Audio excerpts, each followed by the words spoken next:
Ал жақсы, қайырлы кеш, қадірменді бүгінгі мынау көріс құрмамызға келген барша ағайын тумаластар, қош келдіңіздер.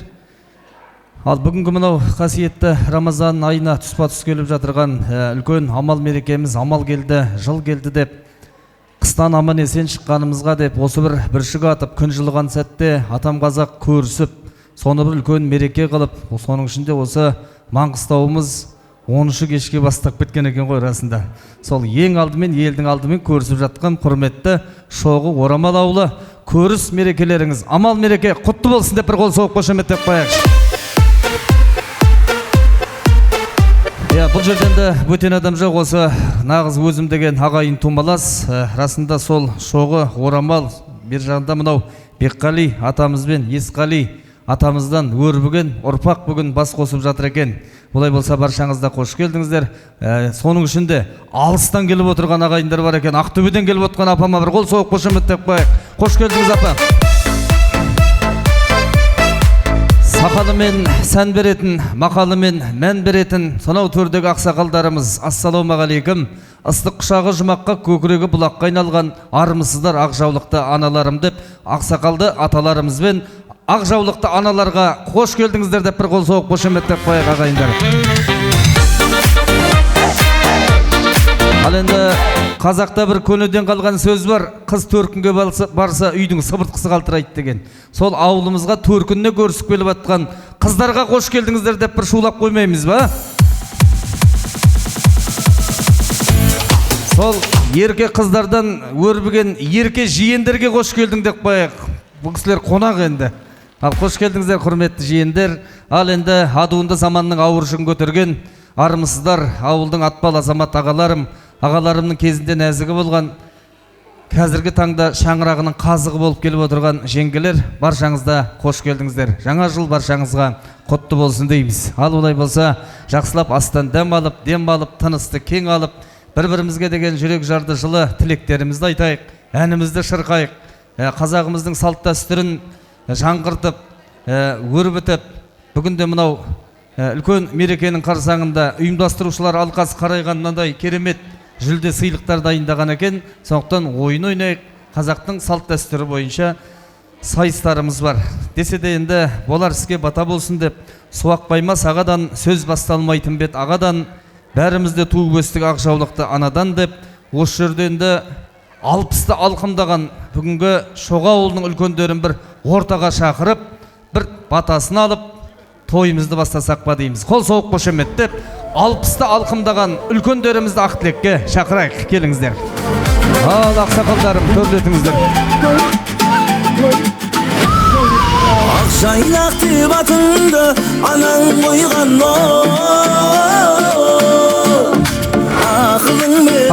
Жеңеше билеп әдемілеп көне. Шапала құрып қойың үлкендерге. Қалай сұлу өмірде болса дағы бір өзіңдей сәулем ай болсын қандай мен келгенде Ақжайнақ шай орамал бозбайлап жүрсің бәріне той тойлап мен келгенде Ақжайнақ шай орамал бозбайлап жүрсің бәріне той тойлап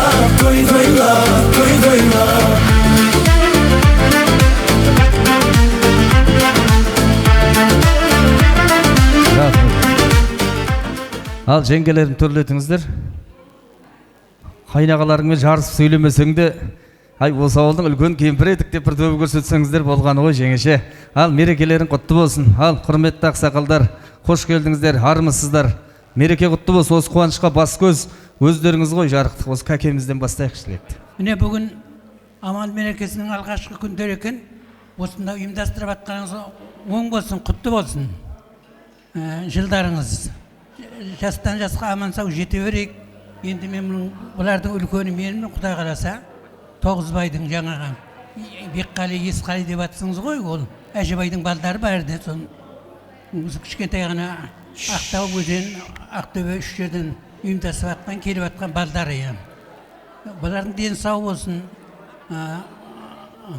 дастарханы мол болсын, еңбектер жемісті да, даңқты табысты, жақсы күндерден жақсы күндерге жалғаса берсін. Бәріңізге де осы жақсы күн тілейміз. Себебі мына наурыз айының оразасы күндер екен, тілектер қабыл болсын. Бәр жақсы жарылқаудар тілеймін. Жақсы күндер болып жатыр, көрісіп жатыр, үйленіп жатыр, үй болып жатыр, бәрде туылған күн болып жатыр, құтты болсын бәрде, жыл құтты болсын. Әумин. Мен бәрі таниды мені бәрі. Мен атым Құдайберген, мал дәрігермін, әргізде осы оң болсын.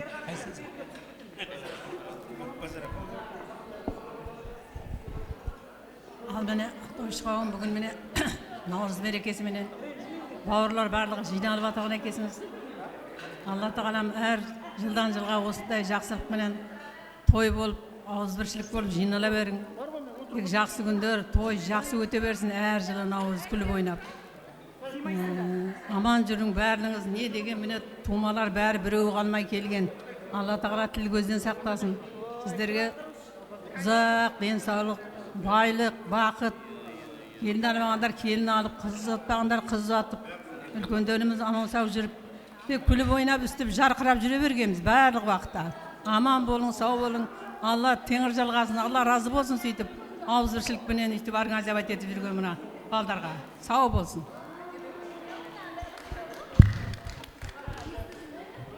Ассаламағалейкум. Көрісуге келген тойшы қауым, ағайын бауырларымыз. Бұл күнді біз бір ай күттік, бір айдан көп. Оның қызметіне жүгірген міне біздің ұл қыздарымыз. Оны атап келіп, атап айтсам, Мұрат Бекқалиев, Маржан бар біздің қызымыз, Майя бар міне. Бұларға шексіз рахмет, жадыра бар. Бәрі осылардың осыны организовать етіп, осындай Жаңаөзен қаласынан таба алмай Ақтау қаласынан осы жерден Акесер мейрамханасына осы көрісуге бәріміз жиналып, жаңа үлкендер айтты, жақсы тілектерді, жақсының бәрі қабыл болсын осылардың айтқаны. Ендігі айтатындардың да тілектері қабыл болсын.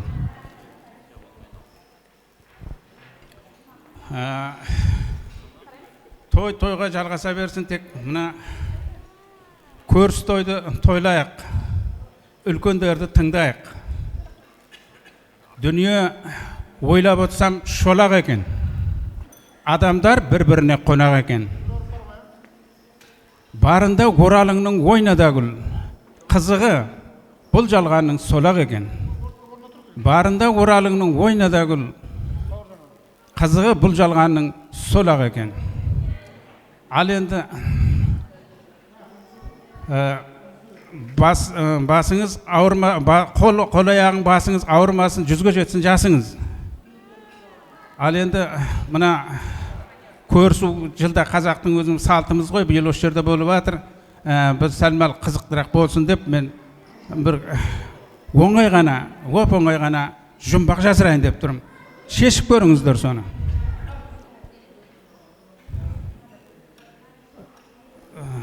Жазтайынға тығылып жатқан қызыл түлкіні құйрығынан суырып әкелді әкем бір күн. Шешіп көріңіз, шешіп көріңіз. Рахмет, сау болың бәріңізге де. Жылдан жылға осындай көрістер жетіре берсін. Қол аяғыңыз ауырмасын, 100-ге жетсін жасыңыз. Жаңағы докторлар айтады ғой, күлкі витамин дейді. Жасыңыз 100-ге жетсе, 100-ден өтсе, қайда кетсеңіз сонда кетің. Рахмет, сау болың. Сапалақ қайда? Ал енді, мына құрметті біздің әулет, Есқалиевтар, Бекқалиевтар деп атырмыз ғой, біздің әулет. Мына жылыңыз құтты болсын, көрісу жыл деп келіп атырмыз. Ақтөбеден жылда да болатын еді. Үйде міне биыл ресторанға жалдап жақсы болған негізі ресторан. Жаңа айтып атыр ғой, тәкең организаторларды. Бәріне рахмет.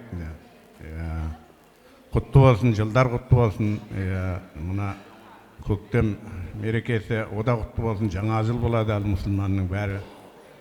Енді қырықмылтықтар деп басқа жерлерде кілең жаңағы көрісуді организовать етіп атырғандар бар. Біздер енді өз-өзіміз болғасын өзімізге келеміз ғой бірінші. Соған арнайы Ақтөбеден келдік. Басқа қайда барайық, шақырған жер көп қырықмылтықтарды. Ар жақта да шақырып атыр, ауылдастар деп, бұл жерде де қырықмылтықтар деп, тағы бір жерде, бір-екі жерде болып атыр екен, айтып атыр. Енді олардың да бөтен емес, бірақ біздер енді өзіміздікі қанша дегенменен ысты көрінеді, өзімізге келуіміз керек. Қалайда жылда да болады. Құтты болсын жылдарыңыз. Жылдан жылға тек аман есен, бауырымыз бүтін тек жылдан жылға жете берейік, аман есен. Өніп өсе берейік осы өзіміздің әулет. Өте қуанып тұрмын осындай. Жылда келе алмайтын едік, енді биыл специально арнайы келдіген. Жылда да келеміз ғой, енді бұдан бұлай. Күшті болып жатыр. Құтты болсын, аман болыңдар, сау болыңдар. Кім қайда жүрсе де айтты, аман болсын. Басқа не? Әкеңе берейін ба?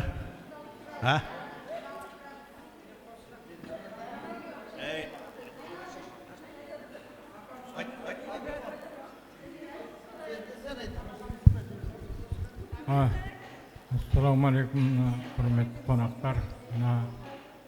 Наурыз мерекеміз құтты болсын.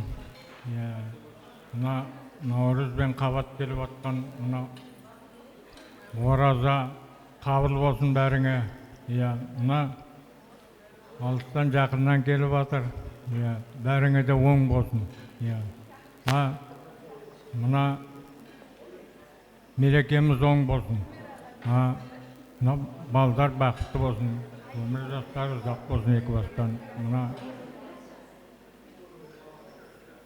басқа айтатын ештеңе қалған жоқ. Бәрі оң болсын, құтты болсын. Ал мына тума туыстар, міне барлықтарыңыз, бұл жерде бөтен адам жоқ. Кілең 40 мылтықтар. Жиендер, сіңілерім, інілерім, ағаларым, апаларым. Барлықтарыңыздың бүгін амал мерекеңіз құтты болсын. Деніңіз сау, өмір жастарыңыз ұзақ болып, күліп ойнап, гүлдей жайнап, осындай әр жылда осындай мерекеге жете беріңіздер. Ауыздарың бір, шақаларың мың болсын. Бақытты болыңыздар.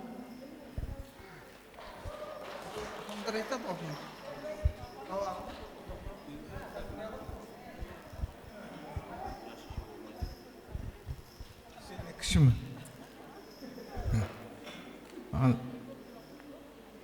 Ассаламағалейкум дейміз енді берді. Бүгін көрісу қырықмылтық орамал, орамалдың ішінде әжібайыптардан міне Бекқали, Есқали әулеттері осы бәрі жиналып отырған.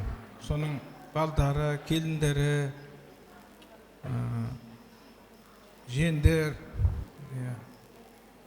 Бәріңіз міне біз енді Узакан айтты ғой, Ақтөбеден келдік. Осы көрісуге, үлкендермен сәлемдесуге. Негізі үлкеннің қолын алу керек. Мұнаның бәрі кішкентай сияқты бізден, столда тұрғандарды. Ал бәріңізге құтты болсын. Бұл да той ғой, бұл көрісу деген жылда бір келеді. Осы үлкендер ауырмасын, кішкентайларда бәріңіз аман жүрің. Аурулар жазылып кетсін. Жылда осындай көрсіп, бұдан көбейіп, немере шөберелердің қызықтарын көріп жүре берейік. Енді тойға жалғаса берсін. Құтты болсын. Жаңа организация етіп отырған жігіттер, қыздарға да бәріне рахмет. Бұл үлгі болады келесі ұрпаққа. Бәріңізге аман сау болыңыз, саулықта көрісе берейік.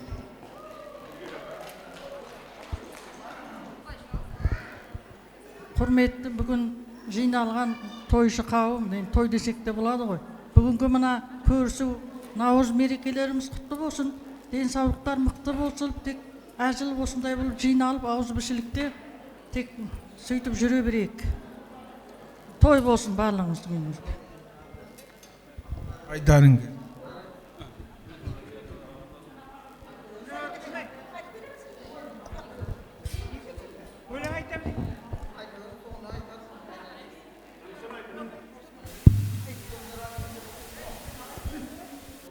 Ал мына осында жиналып отырған тума-туыстар, бауырлар, келіндер, жиендер, барымызға да мына жас үлкендер оң болсын, құтты болсын.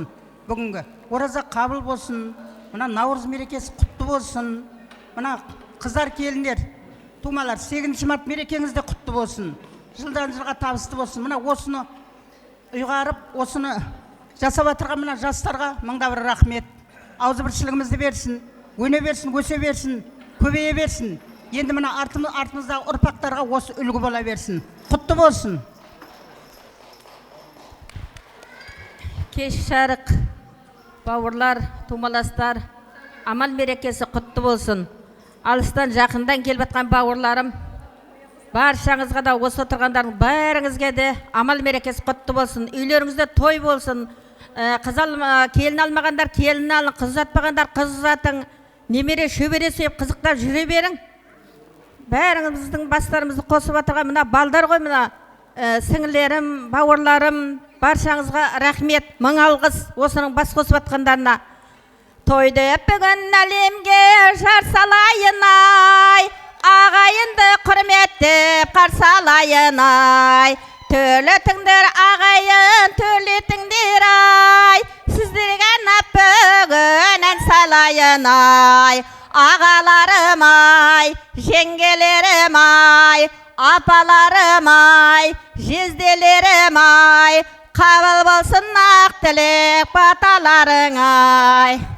Тосым жайда ендеше, тосым жайдай ай, қия көшіп ауылым қосылғандай ай. Тумаласты шақырып той бересің ай, болып жатқан тойларың сәтті болсын ай. Аталарым ай, әжелерім ай, қабыл болсын ақ тілек баталарың ай. Шапалақ қайда?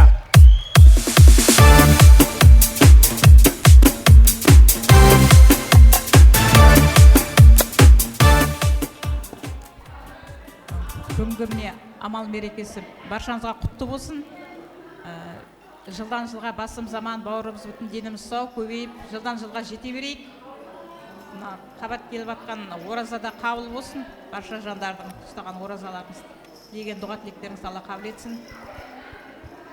Құтты болсын Наурыз мерекесі.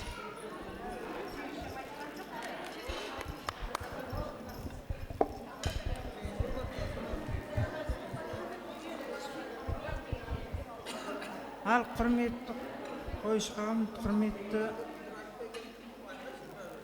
Қырықмылтық ауылы той құтты болсын.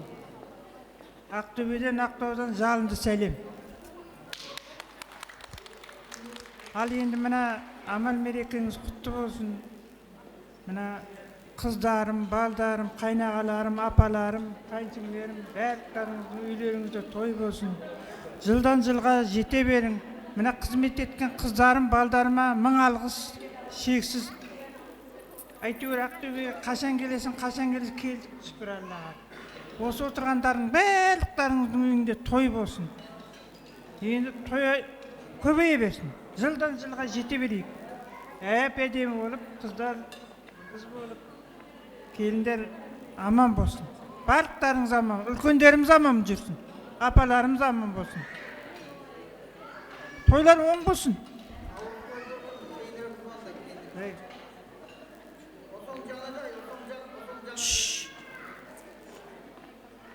Көрісу мәреке жетіре берсін. 100-ге келін. Мына тамада балдарға да рахмет. Не дейміз? Қуаныш. Ассалаумағалейкум, құрметті қонақтар. Ақтөбеден келген ағалар, үлкен ағалар, жеңгелер, міне апалар, бәріңізге де жиендер, бәріңізге де амал мерекесі құтты болсын. Жылдан жылға осындай ауызбіршілікте жиналып отыра берейік. Биыл Ақтауда отырсақ, ендігі жыл Мұратқа кетіп қалды. Мұрат, ендігі жыл өзенге қарай тартатын шығарсың бұйырса. Сөйтіп араласып, Майя барлығыңызға да сау бол, рахмет. Таңыр жалғасын әлі. Оң болсын, ал құтты болсын барлығы да.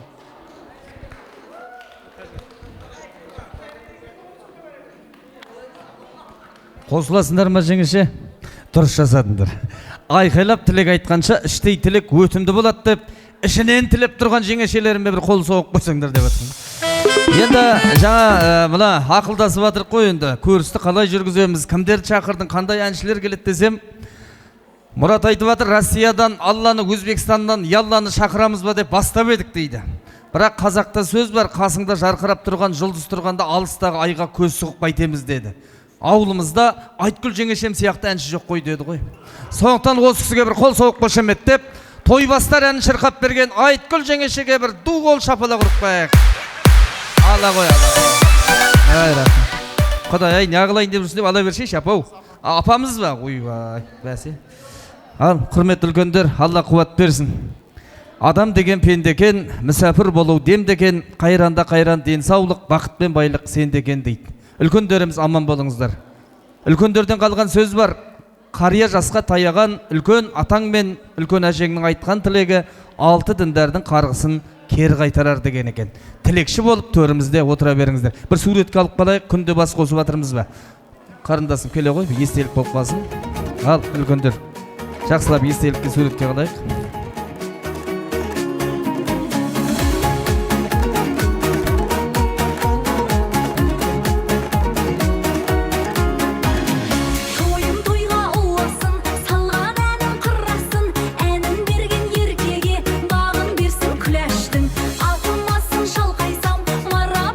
Бәрекелді тамаша үлкендер, дастархан басына тойда ашып берген ақсақалдарымыз дастархан басына шығарып салайық.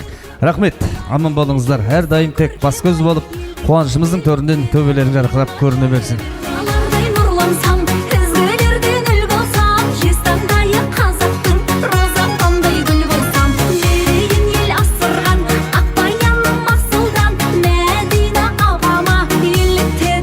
Жақсы, рахмет.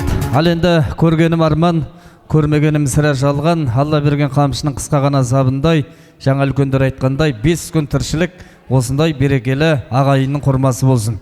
Алла тағала басыңызға бақ берсін, шаш етектен дәулет берсін, көрген бейнетіміз осындай мереке болсын. Тағда көріс мерекесі құтты болсын ардақ тағайын. Жаңада бір әжеміз айтып жатыр, осындағы барлық ақжаулықты аналардың, қыздардың, келіндердің мерекесі құтты болсын деп. Расында да кеше ғана көктемнің алғашқы сәттерін осы аналарымыздың халықаралық әйелдер күні төл мерекесімен бастаған болатынбыз. Сондықтан осындағы аналарымыздың мәртебесін асқақтатып, аналарымыздың құрметіне сенің анаң алтын, менің анам алтын деген әнді шырқап берейін. Аналардың мәртебесін асырып, ортаға шығып билеуге де болады. Ал баршаңыз ортаға биге шақырамын. Барлық аналардың құрметіне қабыл алыңыздар.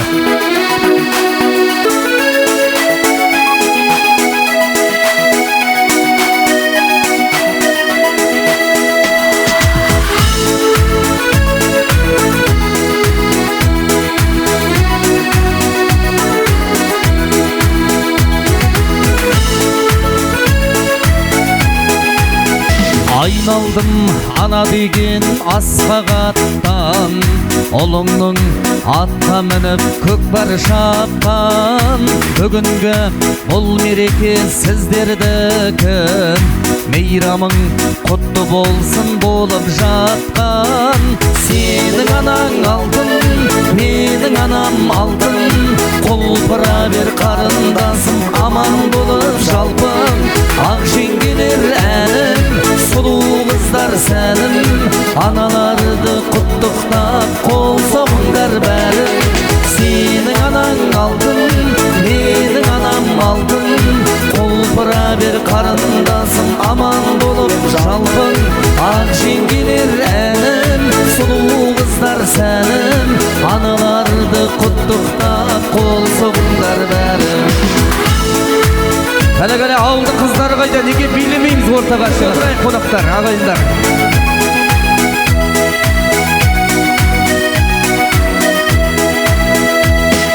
Біз түгіл пайғамбарда ұланадан, қыз мүсін аруана қынамадан. Сағасы тіршіліктің адам ата, жоқ шығар ана деген асыл адам. Сенің анаң алтын, менің анам алтын, құлпыра бер қарындасым, аман болып жалпың. Ақ жеңгелер әнім, сұлу қыздар сәнім, аналарды құттықтап қол соғыңдар бәрің. Сенің анаң алтын, менің анам алтын, құлпыра бер қарындасым, аман болып жалпың. Ақ жеңгелер әнім, сұлу қыздар сәнім, аналарды құттықтап қол соғыңдар бәрің. Әйде, кәлі, ақ төме жеңешемді биледік, ба?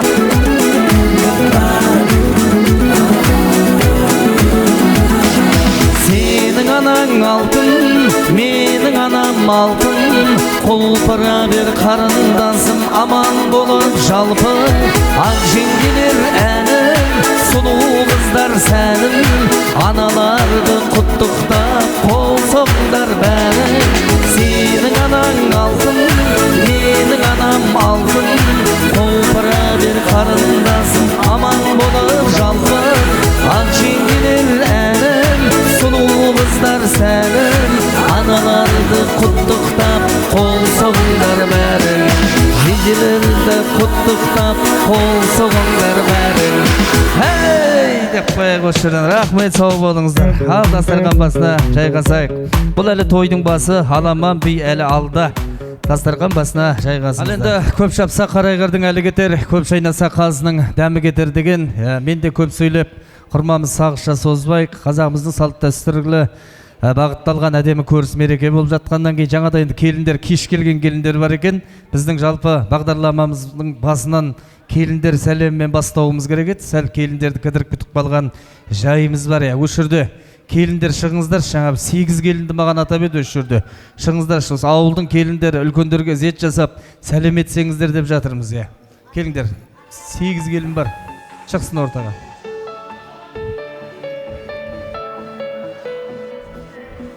Келіндер, келе қойыңыздар. Ал қош келдіңіздер. Ал сіздерге де мереке құтты болсын.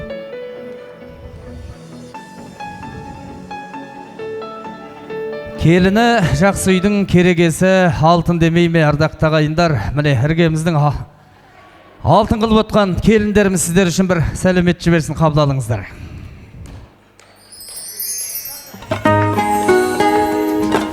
Ай, бәрі келдік. Бақытты бол, мұңсыз бол, ұл тап, маңдайың болсын, жұптарың жазылмасын деген үлкендерден баталып айтыңыздар. Қыз аттаған келін боп, ақ босаға, мерейлі бақ босаға. Бір естелікке сурет кесіп алсаңыздар болады. Қасиетті халқымның дәстүріне куә болып, ғасырлар жат тосыра. Қарияға рахмет. Суретке түсіріп алыңыздаршы қыздар, әдемі. келіндерімізде расында да көріске әдемілеп, нағыз қазақтың ұлттық нақышында киініп келіп осы құрмамызға көрік беріп отқан келіндер деп білем. Сау болыңыздар, рахмет келіндер, дастархан басына жайғасыңыздар.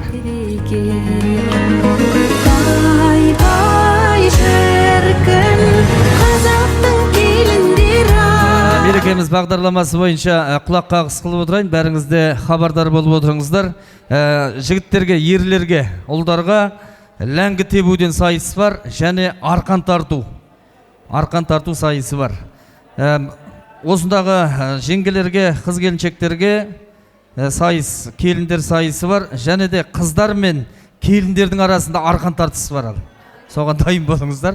Қыздар жайлап ауқаттанып отырыңыздар, күш алып, қазір ауылдың келіндерімен сайысқа түсесіздер. Ал бірінші сайысымызды бастап кетейік. Ләңгі тебуге жігіттер шығамыз. 60-тан асқан жігіттер, ағалар қатысатын болсаңыздар, бір текпеніңізді 2 деп санаймыз. Ал шығамыз ләңгіге. Бұл да осы өзіміздің осы қазақтың ойыны, ұлттық ойыны деп санаймыз. Ал жігіттер шығамыз, кеттік ал. Өзіміздің той. Кеттік ал. Шығамыз. Жиен балдар қайда? Шықсын. Күйеу балдар бар ма? Шықсын. Жігіттер шықсыңдар, кеттік. Неғып отырмыз? Ой, өзіміздің той емес пе? Ешкім жоқ. О, міне.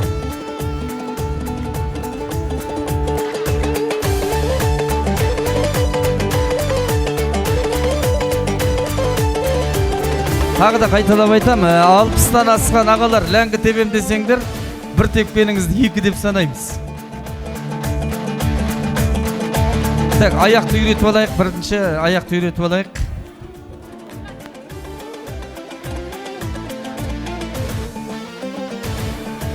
Кішкентай балаларды сәл жинақтайық. 1-2 теуіп аяқ үйретіп алайық. Тамаша, жалғастыра берейік. Бірден ләңгі теуіп кетуді оңай емес. Жаман емес.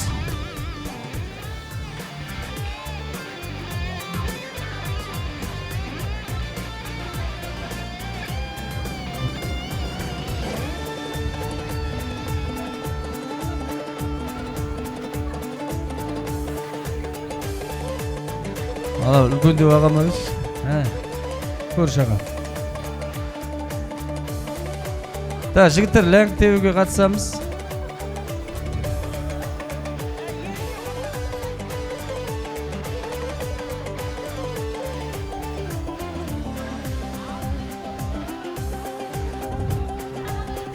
Болдық па? Аяқты бір... Аяқ киімсіз қиын болар ма? Толықта байла.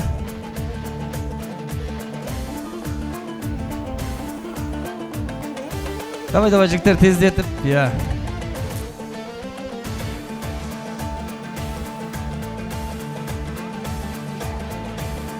Жаман емес, әптегеннен 5 теуіп тұр жігіттер. Ал, бір шеттен бастайғы, әкел, ләңгіні маған бер ләңгіні. Енді аға, сайыс қо, бір тебемізде қайтып тебу жоқ, сондықтан кеттік ал. Ең көп тепкенге 1 приз, екінші орынға 2 приз болды. 5 па? Тамаша, 5. Рахмет аға, жалғастыра берейік. Атың кім мінім? Ахмет. 40 мылтықсың ба? Жиен шар? Ой, бір жиенге қол соғып қоймайсыңдар ма, нағашылары? Ал, шабыт тілек қояқ, сәттілік. 2, 3.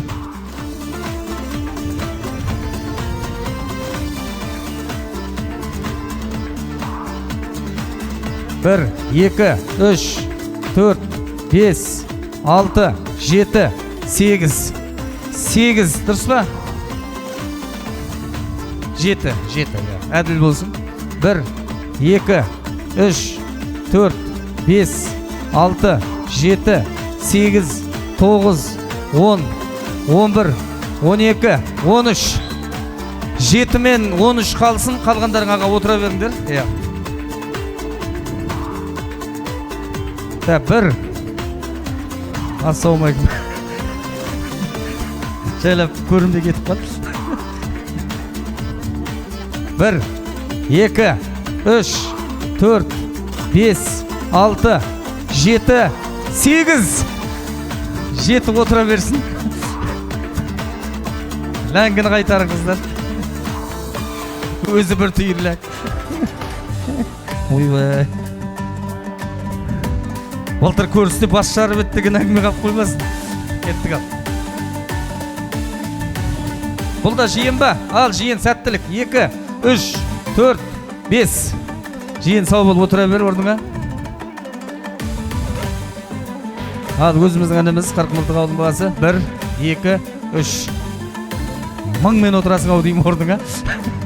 13 бар, 8 бар. Кеттік ал. 1, 2, 3, 4, 5, 6. Рахмет. Болды, 2 орынға приз үйлестіреміз. Оны ендеше қыздар, приздың бастығы кім? Жоқ, өздері берсін, қыздар алған. 13 текпен өзің таныстырып жібер. Кім болды? Осы ауылдың баласы. Бақыт деген жігіт. Ләңгейс атағы құтты болсын деп бір қол соғып қояйық. Аға кім болдың? Мен осы ауылдың күйеу баласымын. Сәрсенбай атым. Сәрсенбай деген осы ауылдың күйеу баласы. Тамаша. Приздер қайда? Ал, құтты болсын.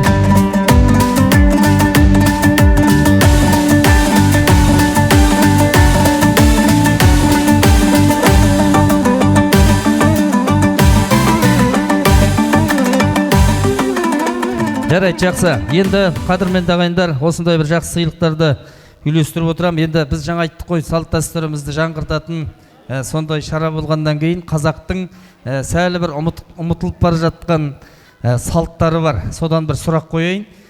Кім нақты дұрыс жауап берсе, сол кісілерге осындай сыйлық үйлестіретін боламыз. Кеттік ал. Бірінші сұрақ. Қазақтың салт дәстүрінде түйе мұрындық деген салтты кім қалай түсінеді? Қол көтерсеңіз болады, қастарыңызға барам. Түйе мұрындық ұстау деген бар. Түйе мұрындық ұстау. Қазақтың көне салты. Сәл бір жеңілдік болсын, бұл қызды ұзату сәтінде болатын рәсім. Түйе мұрындық ұстау. Қол көтеріп. Бәрекелді, бірінші жауап. Қарындасым, түйе мұрындықты қалай түсінесіз? Қыз ұзатылып баратқанда, жаңағы алдынан, көштің алдынан, жаңағы типа лента қию сияқты ғой. Кәде сұрайды ғой, айтқанда лентасы қиятын.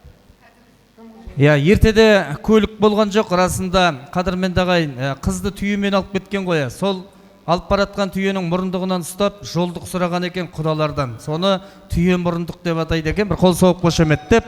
Қарындасымыз ба? Қырықмылтық ауылының қызы ма? Ал, ұтсыңыз құтты болсын. Кеттік ал. Қазақтың көне салтында біз шаншыр деген салт бар. Кім қалай түсінеді? Қол көтеріп жауап беріңіздер. Біз шаншыр. Біз шаншыр. Кәдімгі етікті кетін бізді шаншып кетеді. Не мақсатпен шаншып кетеді? Келген қонақ. Біз шаншыр деген салтты кім қалай түсінеді? Әжелерім, сіздер білулеріңіз керек. Бұл сол, бәрекелді, мына бір жерде әжеміз.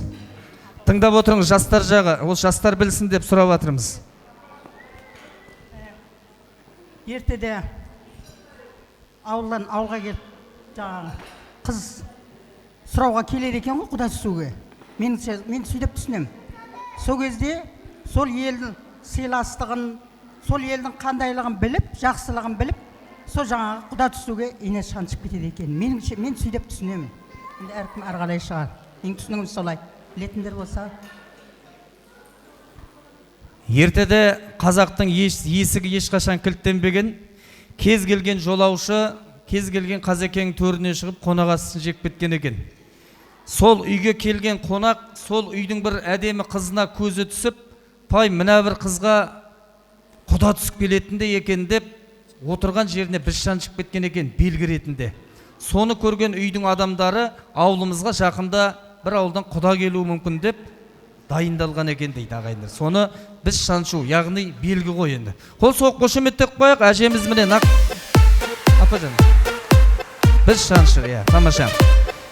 Енді жаңа екінші орын алған күйеу бала ғой енді. Сол күйеу деген есімізге түсіп кетіп жатыр. Бізде жалпы төс турар бар, жаңағы күйеу балаға төс беріледі. Не мақсатпен? Қазақ ырымдап берген төсті. Жалпы төсті не мақсатпен күйеу балаға берген? Қандай ырыммен? Ой, төс жеген жігіттер айтыңызшы. Қол көтереміз. Ағалар жағы жауап бар ма?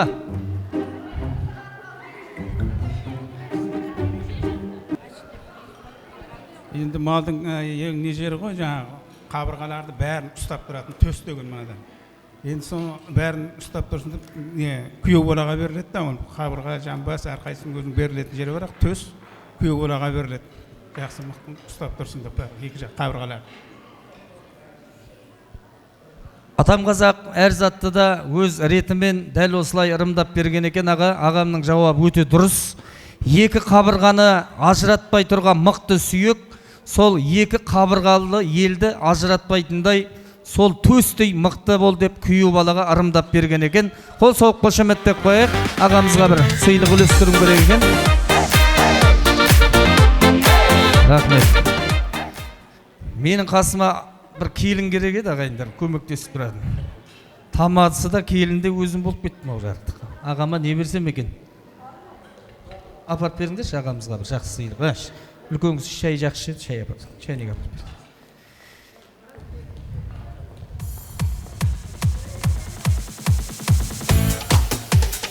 Ағайынның алғанын көре алмай отырсыздар ма? Қол соғып қойың ағамызға.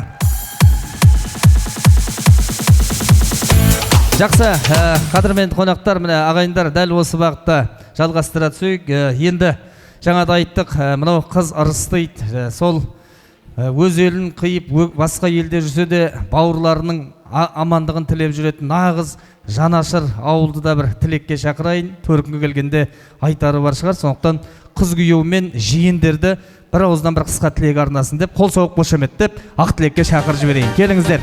Қырықмылтық ауылының апа жезделері, қыз күйеулері, жиендері. Көрсететін өмір сүріп бұл аруымсың, қабылдамай үйрететін шын сүюді мұғалімімсің.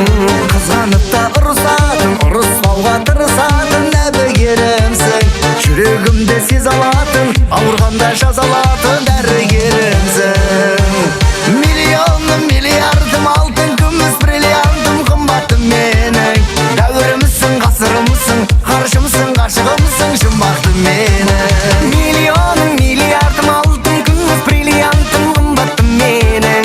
Дәуірімсің, ғасырымсың, ғарышымсың, ғашығымсың, жұмбақты менің.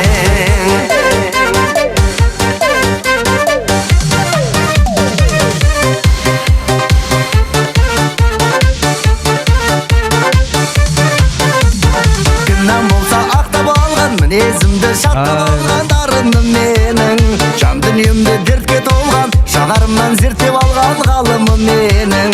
Қалған басқан мен секілді, мүмкін емес сен секілді сәт сайын мынау. Сенде мен қандай жолмен. Амантай жездеміз бастап келген қыз күйеулер, қош келдіңіздер деп қояйық. Төрледіңіздер. Ал енді үлкендер жағы сөйлей жатар. Рамазан айында ұстаған оразаларыңыз ба, ниеттеріңізді қабыл етке Алла тағала. Осымен қабаттасып келген бүгін міне ұлыстың ұлы күні. Көрісу мерекеміз ол мұсылманның бүгін. Осы жылымыз құтты жыл болғай. Бәрі әрқайсыңыздың отбасыңыз әйтеуір тек жақсылық болғай осы жылда. Жылдан жылға аман есен жетуді Алла тағала нәсіп ете бергей. Оқыған дұға тілектеріңіз мына қасиетті Рамазан айында ұстаған оразаларымызды бәріміздің де қабыл етке Алла тағала. Келесі жылдарға жетуді нәсіп етке.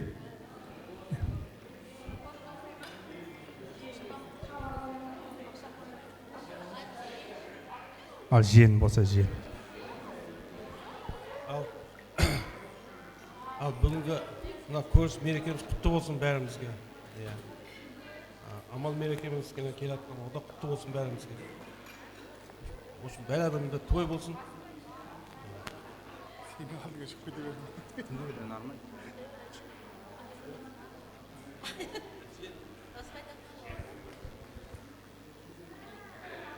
Ал баршаңызға сәлеметсіздер ме тағы да?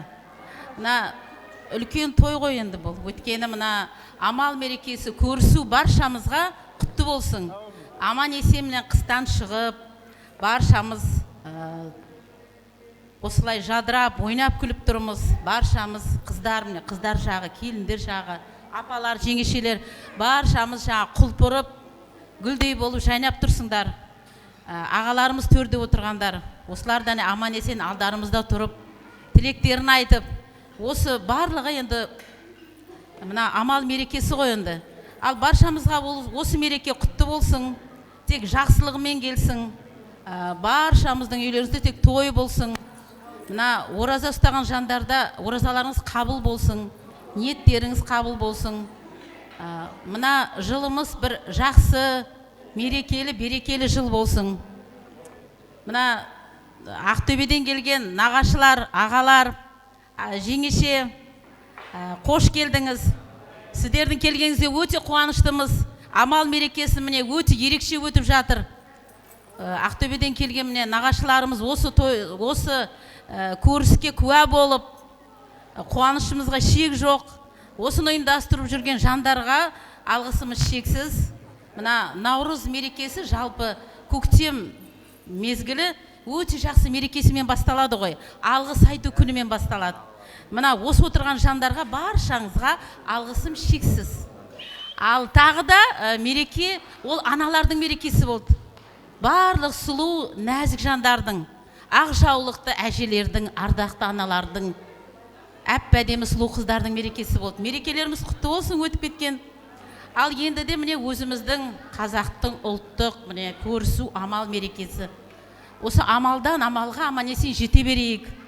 Баршамызға осындай жақсы, қуанышты күндер тек көп болсын. Той тойға ұласа берсін. Осы мерекеден кейін тойдың арты тек той үзілмесін. Ал сау болыңдар.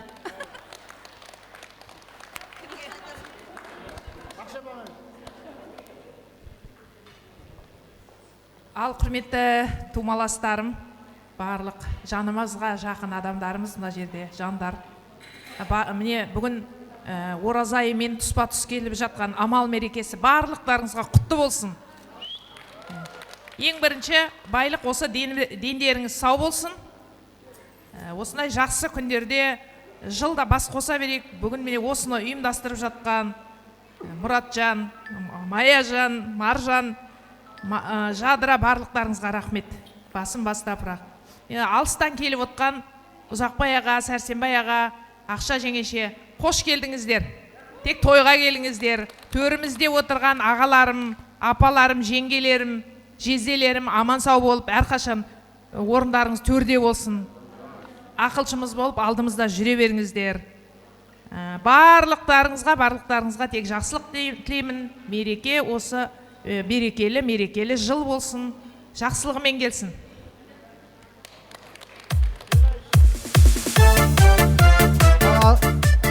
Ассалаумағалейкум, 40 мыңдық ауылы. Ал мына Наурыз мерекеңіз, мына баршаңызда көктем мерекеңізбен құттықтаймыз. Оразаларыңызда қабыл болсын. Көретін күндеріңізде жақсы болсын, көп болсын қуаныштарыңыз. Келесі жылға дейін аман есен жете берейік.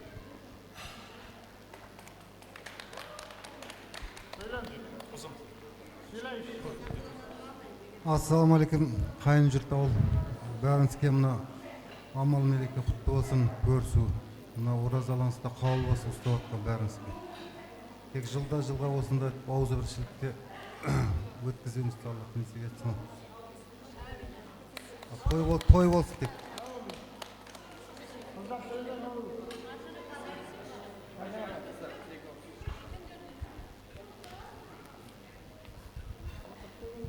Ал осы амал мерекесі құтты болсын, барлығымыз аман болайық, келесі жылға да аман есен, барлығымыз жетуді нәсіп етсін, үлкендеріміз аман болсын, жеңешелер, барлығымыз аман болайық.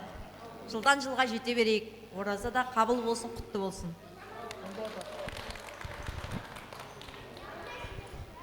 Ассалаумағалейкум. Ағалар, апалар, осы маған дейінде айтылып жатқан үлкен кісілердің жақсы тілектеріне қосылам, және мен дейінде айтылатын жақсы тілектерге. Жыл басы амал мерекесі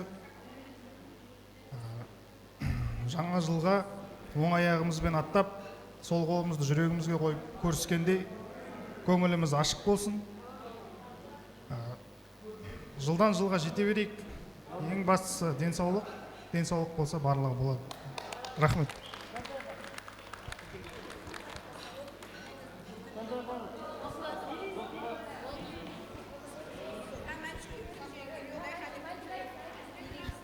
Кімге берейін, болдық па? Жиен арманы ішінде жиеннің тілегі тісінде кетіп қалмасын. Барлықтарыңызды амал мерекесімен құттықтаймын. Дендеріңіз сау болсын. Тек барлығыңыздың үйінде той болсын, тек жақсылық тілеймін.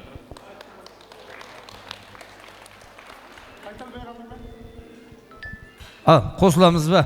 Қосылайық. Тілек бір, жүрек бір. Бүгінгі тойда бір байқағаным, мадан бері қол соғып отқаныз қыз күйеулер ау деймін. Міне яқтан тұрсыз ғой. 40 мылтықтар неге шапала ұрмайсыздар қыз күйеулерге? Жездеке қош келіп жатсыздар. Жақсылап суретке түсіп алайық. Естелік болсын, жақындаңыздар. Жақсылап бір естелікке суретке қалайық. Сосын бір жақсылап бір екі билейге, мереке ғой. Тойдың иісін шығарайық, көңілді отырайық. Көңіл көтерейік. Жігіттер, жақсы қазақтың хит әндері арнайы жезделер мен апалар үшін шырқалсын. Кеттік ал. Баршаңызды ортаға биге. Бір екі билеп алайық кішкене. Ал кеткені. Деп бір шулап қояқ арасында. Әлі қыздар айқай шу қайда.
Ақтөбеден келген жеңешенің құрметіне кеттік ал.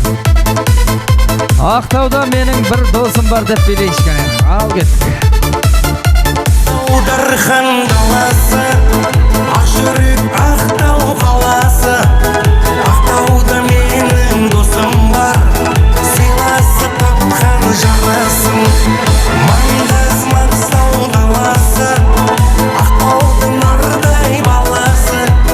Жүрегі досым деп ұрған, досым ау сен арналсын. Досым бар менің Ақтауда, Ақтауда, Ақтауда. Татиды досымды мақтауға, мақтауға. Досым бар менің Ақтауда, Ақтауда, Ақтауда. Татиды досымды мақтауға, мақтауға.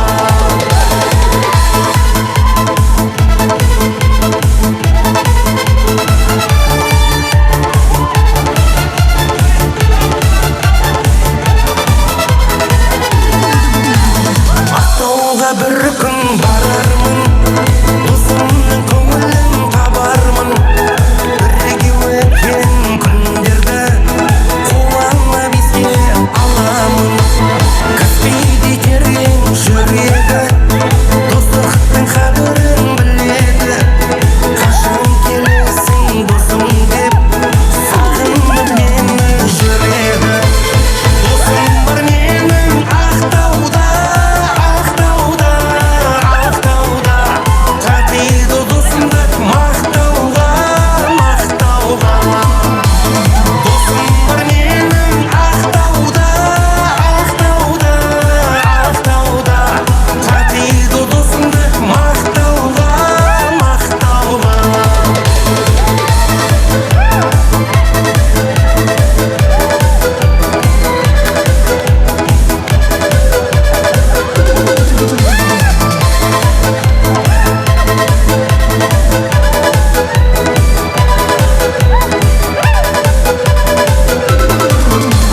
Досым бар менің Ақтауда, Ақтауда, Ақтауда.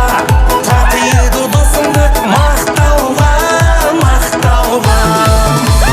Досым бар менің Ақтауда, Ақтауда, Ақтауда. Татиды досымды мақтауға, мақтауға.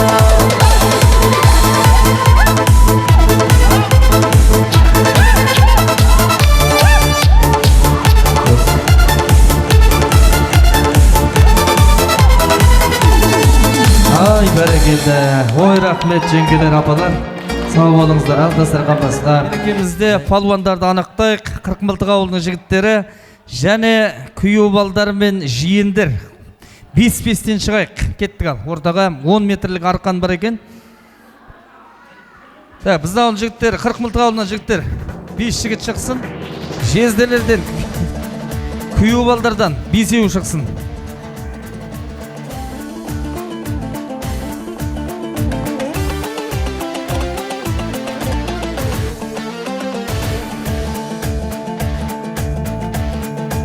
Ортасын анықтап алайықшы. Ортасын белгілей қойыңызшы, бірдеңе байлап.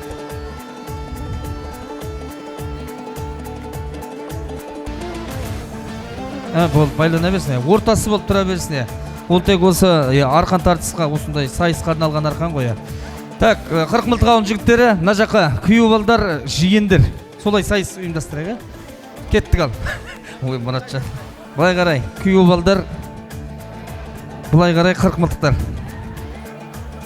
Жиендер, күйеу балдар, жаңа бар еді ғой. 5-5-тен, 5-5-тен.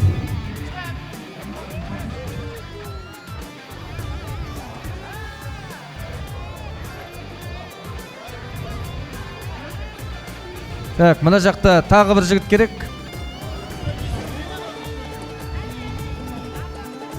Көбейіп кеткен жоқпыз ба? Сәл арғарай тұрақшыға тіреліп қалады, сақынаға бар, тіреліп қалады. Сәл арғарай. Жезделер тіреліп тұра берсі өрде.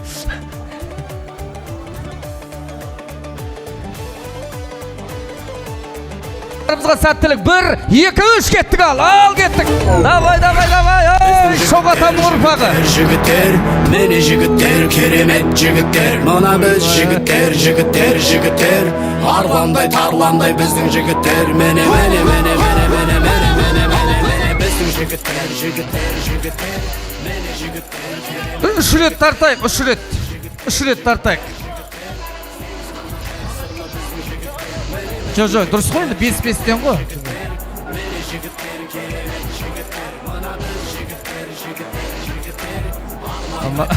Манағамның өзі 2 адамға бір тартып. Дайынбыз ба? 1, 2, 3 кеттік ал. Давай. Біздің жігіттер, мені жігіттер, керемет жігіттер. Мына біз жігіттер. Арғандай, тарландай біздің жігіттер. Мені. Біздің жігіттер, мені жігіттер, керемет жігіттер. Болды, рахмет. Болды, тоқтат. Уйба. Ай, Ақтөбе жешім. Ай, жабылып 40 мылтықтары болып күйеу балдарын жеңе алмадыңдар. Жеңген, рахмет, жеңілгендер отыра қалыңдар. Жеңгендерге келіндер сыйлық үйлестірейік. Так, күйеу балдар және жиендер қабылдалыңыздар. 5 приз.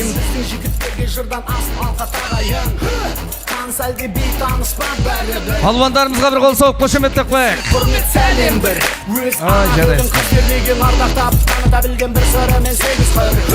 Қазағымның жігіттері кейде 40 мылтық ауылының қыздары мен келіндері шықсын ортаға. Кеттік ал.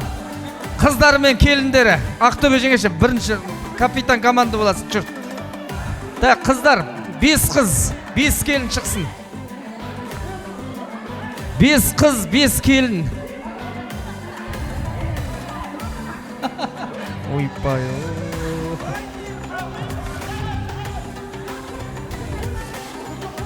5 қыз.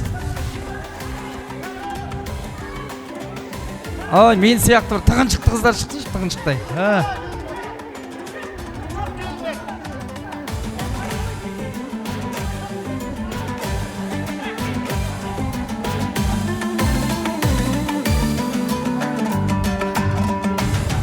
Ай, здоровый келін шақырсайшы. Жоқ, үлкен адамдар қатыспай қойсын. Мотор нормальный ма жеңеше? Болды, толды. 5 келін. 5 келін болды. Так. 6 қыламыз ба? Жақсы, 6. 6 келін мен 6 қыздың арқан тартысы. Ай, не ağzı mı da жеңешем? Жеңешем апам ба? Апам ба? Айтып қойып, болды. Нешеу? 6 ма? Әділ болсын. Қырылып атпайық. Болды, жетеді 6.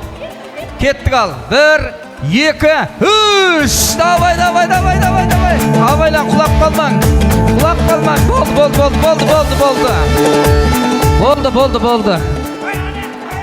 Әзірше 40 мылтық ауылының қыздары. Шапала құрықпай. Болды, рахмет.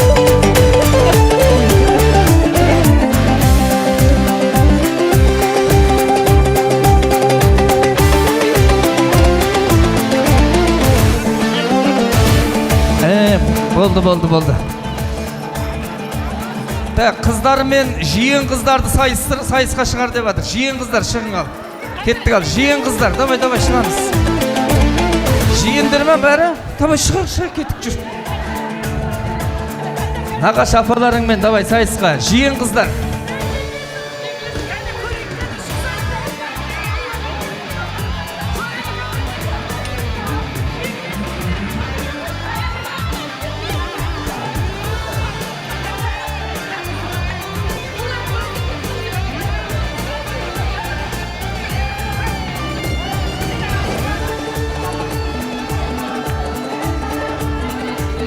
Ортасы қайда, ортасы.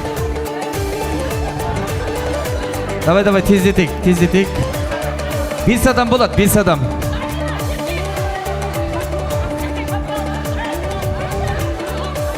Сәл, бер жаққа тұрсаңыздар, тіреліп қаласыңдар. Жақсы. Ойба, мынау неше адам мына жақта болсын? Бесеу жарайды. Әділ болсын. Бесеу. Қыздар отыра қойыншы. Бесеу қыздар. Бесеу.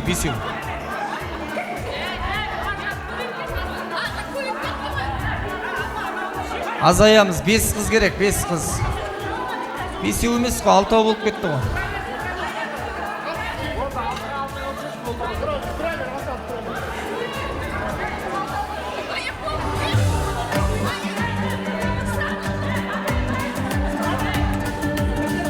Так. Еще мына жақта. Ұстаң 6 болсын. Ал құрметті ағайын, бүгін көрісімізде ауылдың жиен қыздары мен 40 мылтық ауылдың қыздарының сайысы. Кеттік ал.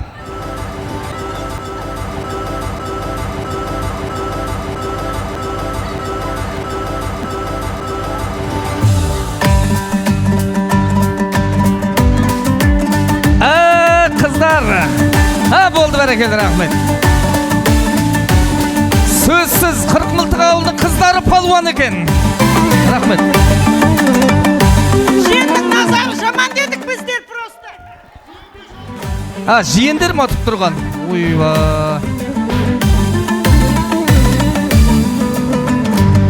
Жиен қыздарға сыйлық үлестіреміз бе? Бәрекелді. Ой.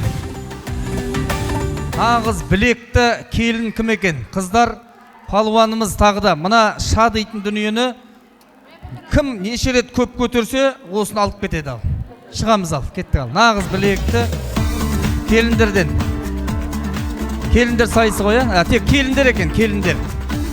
Келіндер шығамыз. 5 килограмм ба? Неше мынау?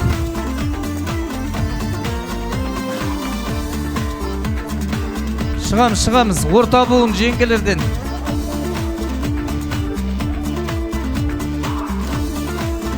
Келіндер. Жүріңдер. Ешкімге керек емес бәне, көтереміз. Кеттік. Осы Ақтөбе жеңешеме рахмет, сау болсын. Барлығына қатысып атқан.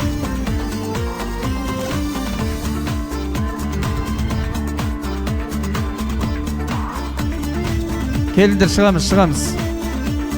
Так, 2 келін.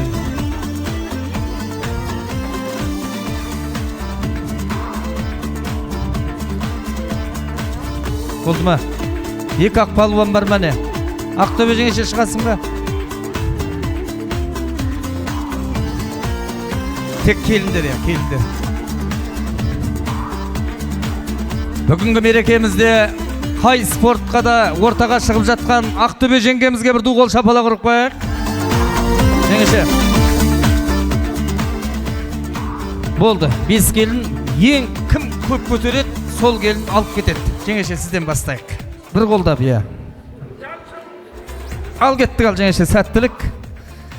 Болды, бастай беріңіз. Кеттік. 1, 2, 3, 4, 5, 6, 7, 8, 9, 10, 11, 12, 13, 14, 15, 16, 17, 18, 19, 20, 21, 22, үйде шар жоқ дейм, 23, 24, 25, 26, 27, 28, 29, 30, 31, 32, 33, 34, 35, 36, 37, 38, 39, 40. Ай, бәрекелді. Болды жеңеше, тамаша. Ал 40 көтерген жеңгеміз әзірше шассыздікі әзірше. Ал жеңеше, есіміңіз? Тазагүл. Тазагүл жеңеше, сәттілік тілеймін. 41 көтерді, отыра бер. Кеттік ал. Япсы, ай жеңеше. Туф, 1, 2, 3, 4, 5, 6, 7, 8, 9, 10, 11, 12, 13, 14, болып қалды ау. 15, 17, 16, 17, 18, 19,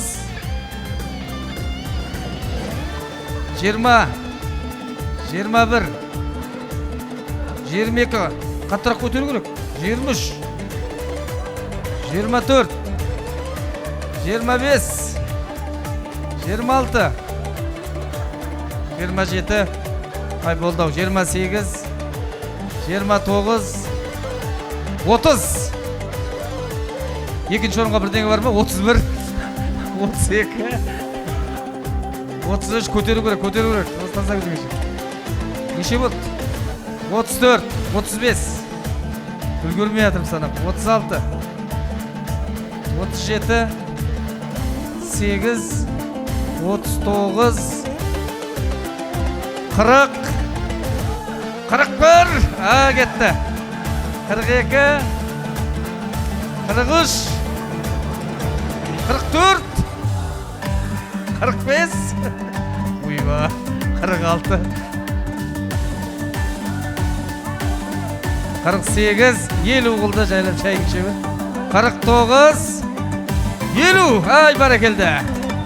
Ойба, 51, 52, 53, 54, 55, апа болды. 55 көтерген Тазагүл жеңгемізге қошеметтеп қояйық. Ал келіндер 55-тен асыру керек, ал ойланың. 1, 2, 3, 4, 5, 6, 7, 8, 9, 10, 11, 12, 13, 14, 15, балдарды алайық. 16, 17, 18, 19, жете алмайды, бәріміз куә болып отырық. 20, 21, 22, 23, 24, 25, 25. Рахмет. Ғасырған басына жайғаса беріңіз, келін. Бірінші, екінші орынға приз береміз тек қана. Апа, сіз кетпейсіз. Әзірше бірінші орын, екінші орын Ақтөбе жеңеше. Кетпей ал, сәттілік тілейміз сізге.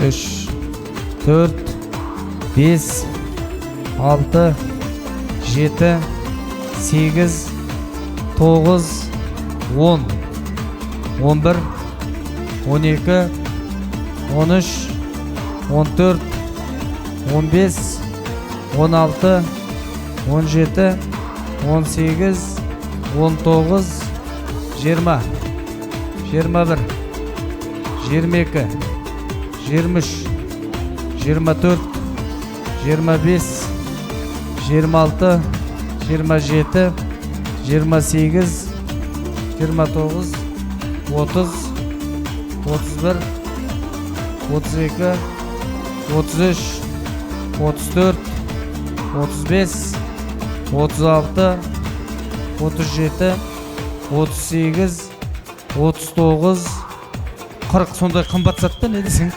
41, 42, 43, 44, 45,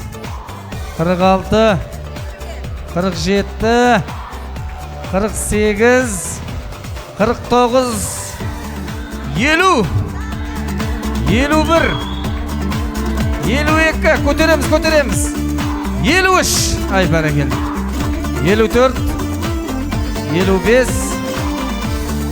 56, қолдау дейді. Әзірше бірінші орын жиен келін Тазагүл жеңеше. Ал мына жас келін 40 мылтық алып келді ме? Кеттік ал. 1, 2, 3, 4, 5.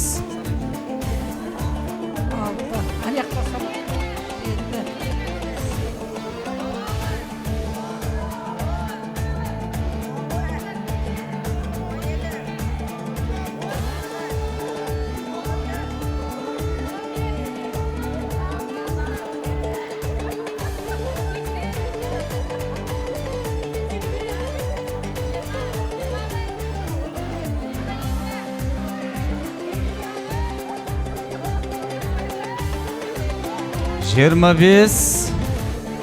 Ай, бәрекелді, рахмет. Келінжан отыра ғой.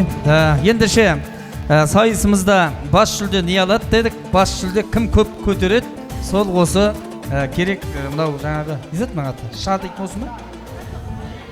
Жиен келін. Палуандарыңызды құттықтап қойыңыздар. Жиен келін. Және де екінші орын Тазагүл жеңешеміз, үшінші орын Ақтөбе жеңеше. Жеңешейді қайтесіз. Өмір болғасын арасында осында ұтылыстар болады. Дегенмен бүгінгі тойымыздың ажарын келтіріп жүрген Ақтөбе жеңгемізге тағы да бір арнайы қошеметтеріңіз болсын.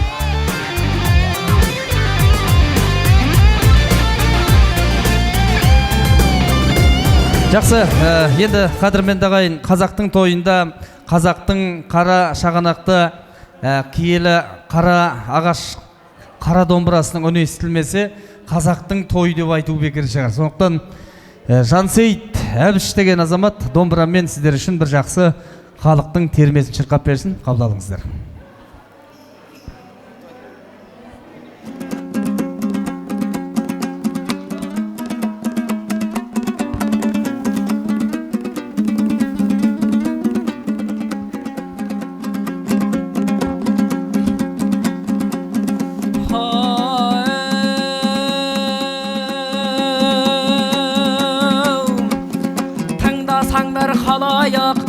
Ақының енді қозғалсын, домбырасын қолға алсын, айтар сөзге тоқталмастан өзі де жүйрік болған соң, сайрай алмас қызыл тілім топырақ болып солған соң, сөйле десең халайық, алдарыңда шарықтып, ақының енді толғансын, асудан асу асайында, өлеңнен сабақ жасайын, алдарыңда жыр-жырлып, көңілдеріңді ашайын.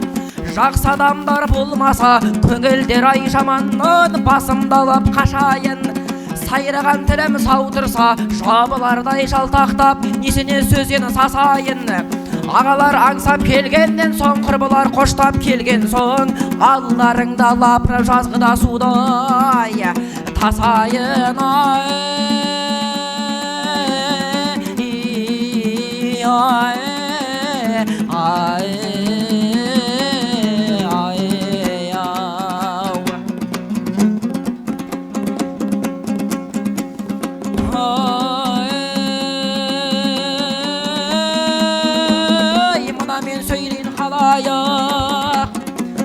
Тыңдап құлақ салыңыз, аз әңгіме сөйлейін, келгенін жауһарымыз, аянбаспын сіздерден де, есен тұрса кеудемді, шыбындаймын ау жанымыз.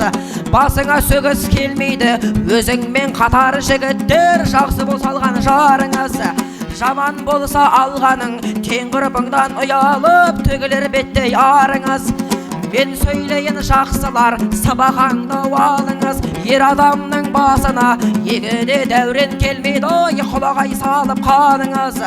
Ағысын-ау ағайын, жүйрік аттай шабайын, отырған мына халайық, сөзіме әбден қаныңыз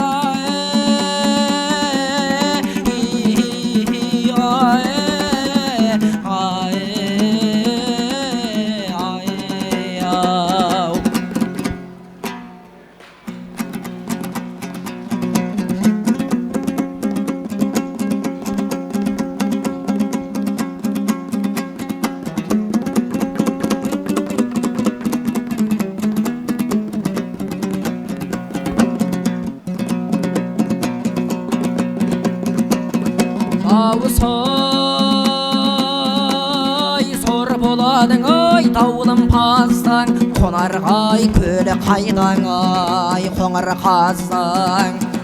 аққудай әлпеш деген ой ару едің қай жерге қонайын деп ай ой қанат жаздың ай қанат жаздың ай ойылда қайнар жем жайылып сал сері едім мен бойда келемін салғам сен ойлап шықшылдымнан бұралып сылдыр қағып шашбаудым ей сәуле сай сырға күн ойнап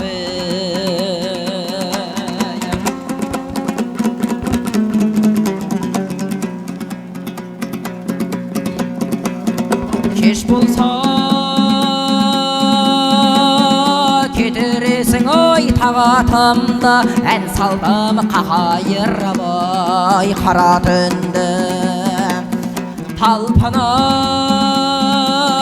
тыныш таппай ай жанғалқатай қаққылап саған қарайым ой қанатымның ай қанатымның ай ойылда қайнар жем жайылып сал сері едім мен бойдақ келемін салғам сен ойлап шықшылдымнан бұралып сылдыр қағып шашбаудым ей сәуле сай сырға күн ойнап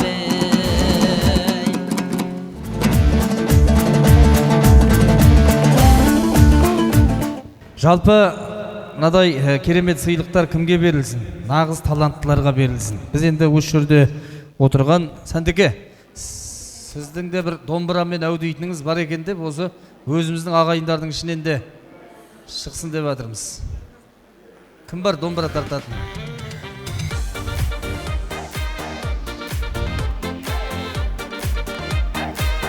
Бері қарай шықсаңыз аға, стол өзіміз ұйымдастырып береміз.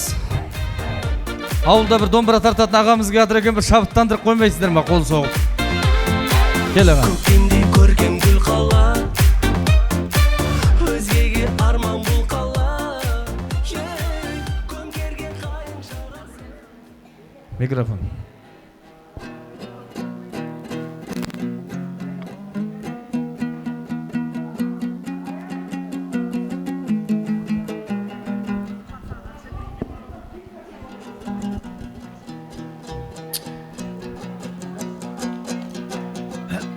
Отырған үлкен кісай мұнай қатарласып кездестік осы бүгін мұнай араласып бұл күндер тақуал қалай талап қалай қатардан қалмай жүрістер ме мына алғай менеке өздеріңдей көргендеймін қазақта бізді көрмек мына осы топтай бұл топқа келген екен апа жеңге келгесін ерекен ай көрген екен өзіне партоз беріп шашын тарап қараса бәрін бірдей көрген екен аман сау барсыздар ма қарындастар отырған араласып мұнай келең жастар мінеке өздеріңде көргенде мен қадірі болса ағайын туыс тумалардың мен білгендеймін ал енді құлақ салып сөз тыңдаңдар мереке қыздырайын ой айтып бермей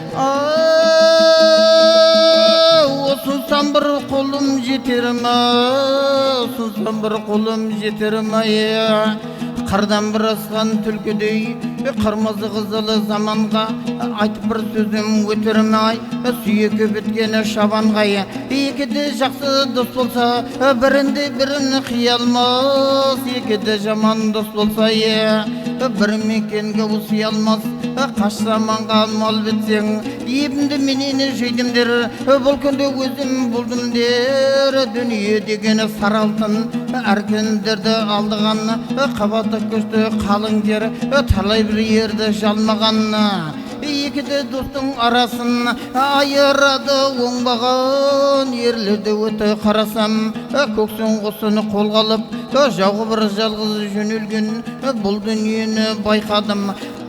у көзбенен әрбірдің түрлі сөз айтып сайраған алтын тілменен жас шағыңда сөйлеп қал қартайғанда удыл болар балдада тәтті не көрсең ішпесең де у болар арқарда деген аң болар болар қардың мекені алып асқар тау болар бұны да көркім көрсеткен ау құйрығы менен жал болар деген екен. Ай, бәркелді рахмет, тамаша. Ағамызға бір әдемі сыйлық жүлде ұйымдастырайық.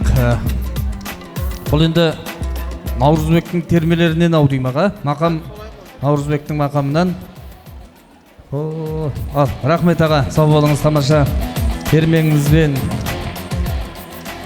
анау ескі кешегі шалдардан қалған жақсы өсиет әңгімелеріңізді әнмен жеткізіп жатырсыз, тамаша. Ал жақсы, қадірменді ағайын, бүгін енді бас қосқасын бүгінгі қуанышымызға, құрмамызға сойылған үлкен асымыз дайын екен. Қабыл алыңыздар, ақсақалымызға бас берейік, табақ асымызды берейік. Әкеліңіздер.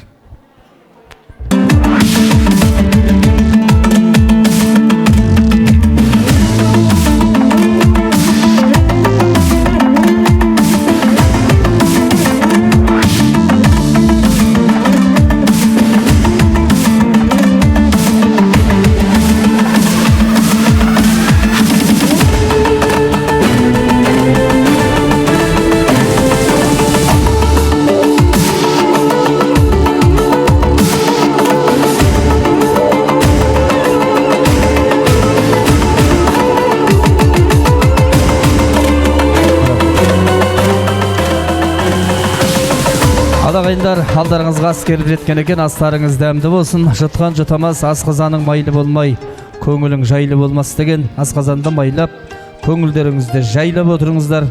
Қазір енді үлкен астың үстінде, мақпал сорпаның үстінде бүгінгі мақтау бір Аллаға жарасқан, бірақ жақсының жақсылығын айту керек деп осы атсалысқан азаматтарға алғыс айтатын сәт бар. Әлі де тілек айтпаған орта буын, жас буын, Қырықмылтық ауылының тумаластарымыз бар. Сол кісілердің аға жеңге, іні келіндердің де бір ауыз бір айтары болса деп микрофон ұсынатын боламыз. Ожалғанда бұжалған ең жаман ағайынның алауыздығы деген екен. Аллаға шүкір, алауыздықтан аман екенсіздер. Ағайын тумаластың көрісіне барып түбі көрістейік. Үйде жатқан болмас деп алтын уақытын бөліп келіп отырған, тілек айтпаған орта буын, жас буын осындағы тумаластардан бір айтары болса деп микрофон ұсынайын. Аға жеңгелер, іні келіндер, барлық осы 30 бен 60-тың арасындағы тумаластарды бір ортаға тілекке шақырайын деп отырмын. Келіңіздер. Сағынышың қайдасың, қасыма келе, құшақ жайып қарсала.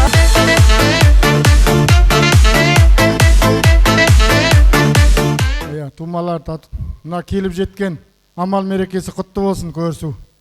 Мұның алдында жаңа ай басында жаңа алғыс айту күні 8 март әйел қыздар мерекесі құтты болсын, аналар, апалар, жеңгелер. Ал бүгінгі көрісу құтты болсын, тек жаңа жыл табысты жыл болсын, берекелі жыл болсын. 2026-ның январында Ақтөбеде болып едік, наурызында Ақтауда отырмыз. Ал құтты болсын, тек жылдан жылға аман есен жете берейік. Әрқашан үйлеріңде той болсын, тек осылай бәріміз бір ауыздан ауыз біршіліктің арқасында өстіп. Той тойлап атырық, тойларымыз оң болсын, құтты болсын. Жылдарымыз берекелі, мерекелі жыл болсын, құтты болсын, тек табысты жыл болсын барлықтарыңа. Үйлеріңде той болсын барлықтарың. Ал құтты болсын бәріңе.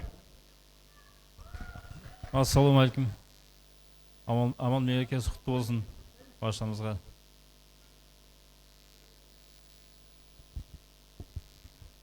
Ассалаумағалейкум ағайындар.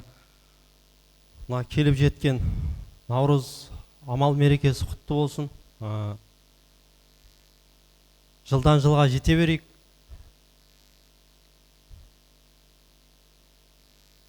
Оң болсын, құтты болсын. Ассалаумағалейкум. Келіп жеткен ұлыстың ұлы күні құтты болсын. Жылдан жылға аман есен жете берейік. Денсаулық болсын. Ассалаумағалейкум көпшілік. Амал мерекесі құтты болсын. Жылдан жылға аман сау жете берейік. Осындай жинала берейік.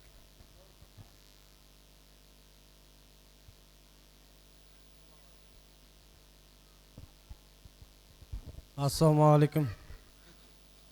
Ал Наурыз құтты болсын, үлкендеріміз аман болсын, үлкендеріміз алдымызда аман есен жүрсе, біздердің ауыздарымыз бір болады. Ақтөбеден келіп жатқан аға, мама, дек Наурыз құтты болсын, ауызбіршілігіміз кетпесін, достығымыз кетпесін, бауырлар болып, ағайындар болып жиналып отырмыз. Бұл енді біздің бірінші рет емес, ресторанда бірінші рет шығардық. Осы алдымыздағы жүрген әрбір ағаларымыз, апаларымыз, жезделеріміз аман жүрсе, біздер де аманбыз, біздерден бақытты адамдар жоқ шығар деп ойлаймыз. Бастысы ауыздарымыз бір, үлкен бапамыз бар, сол бапаның артынан еріп жүрген біздер балдарымыз. Сол жалпы ең кішкентай мен Ерғазы осы жерде бар енді. Тек аман жүріңіздер, сау жүріңіздер. Достығымыз кетпесін, ауызбіршілігіміз кетпесін. Тек жылдан жылға аман есен, бауырымыз бүтін болып, бастарымыз аман болып келе берейік. Қазақтың да жаңа жылы ғой, Наурыз. Жаңа жылда жаңа табыс, тілеген тілек, арман, дұғаларыңыз қабыл болсын. Шаруаларың оңынан жүре берсін. Ал, тек аман жүрек, сау жүрек. Сізде тек алдымызда аман жүріңіз енді. Ана төрде отырғанда сірә олар бастыста бір-бірімен әңгіме етіп отыра береді ғой. Енді сіз енді алдымызға түсіп, былай деп артымыздан қуалап отырсаңыз, біз сіздің артыңыздан жүгіреміз ғой. Аман жүрек, сау жүрек, жақсы күндерде, тойларда кездесейік.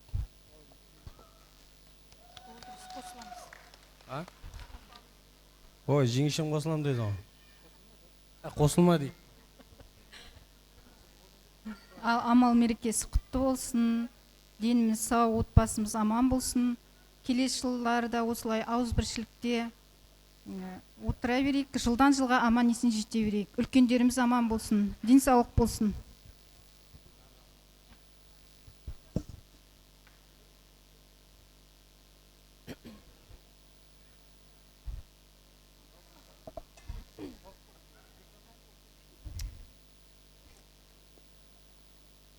Ал бүгін келіп жеткен амал мерекесі құтты болсын. Тек әр шаңыраққа бақыт, қуаныш, шаттық тілеймін. Тек жылдан жылға аман есен жете берейік. Болат жезде, тост тыңдап отыр. Ал бүгін амал мерекесі ежелден келе жатқан дәстүріміздің бірі, ағайынның амандығын сұрап, бір-бірімізбен көрісіп, бауырмалдылықты арттыратын ерекше күн.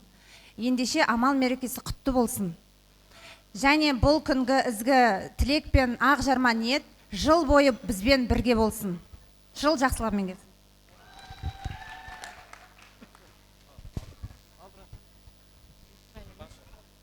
Ал бүгінгі келіп жеткен амал мерекесі құтты болсын. Жаңа жылда әрбір отбасыға тек жақсылық келсін. Тек аузымыз бір болып осындай Наурыз мерекесінде, амал мерекесінде көрісіп, жүздесіп жүре берейік.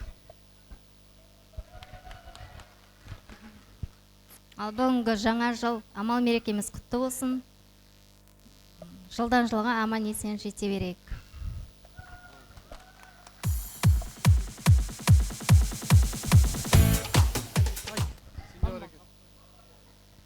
Амал мерекесі құтты болсын. Келе жатқан мерекемізде құтты болсын. Жылдан жылға аман есен жете берейік. Деніміз сау болсын. Ең бастысы ауызбіршілігіміз мықты болсын.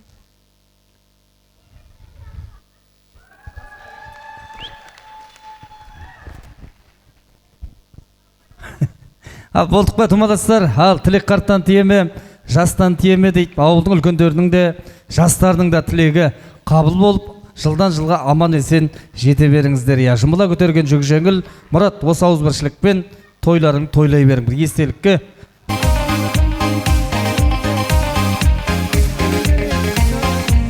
Дастархан басына жайғасайық тумадастар.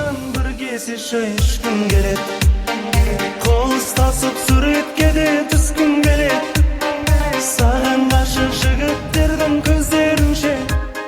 Енді ұйымдастырушылардың алған азғантай бір сыйлықтары бар екен. Соны енді біз енді ойынның реті болмас, еттің үстінде сайыстың. Бұлай қылсақ па деп отырмыз. Осындағы ең алтын құрсақты анаға деп бір осы қазанды берейік деп отырмыз. 10 бала тапқан ана бар ма? Алтын алқа таққан бар ма? 8 баланың анасы бар ма? Қыздардан, ауылдың жеңгелерімнен 8 баланың анасы бар ма? Төс.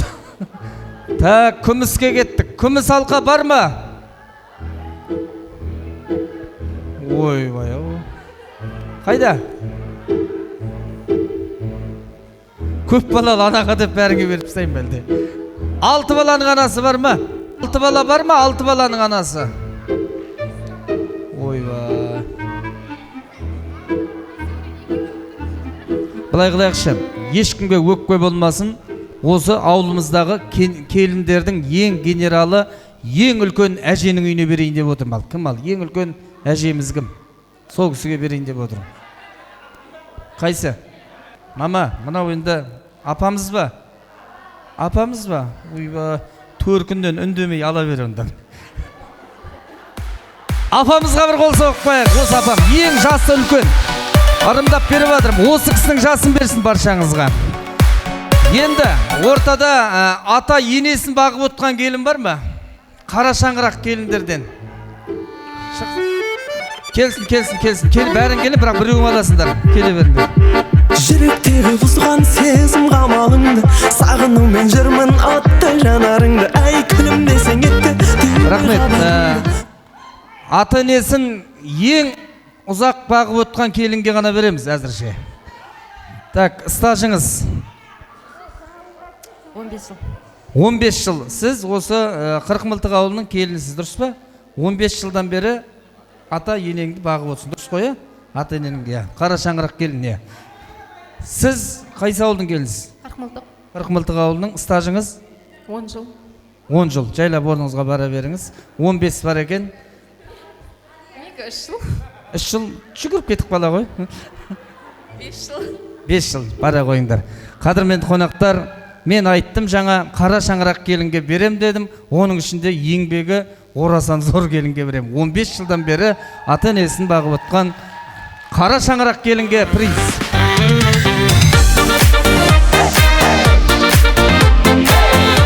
Енді осы мерекеге ең алыстан келген жаңағы Ақтөбе жеңеше деп атырмыз ғой.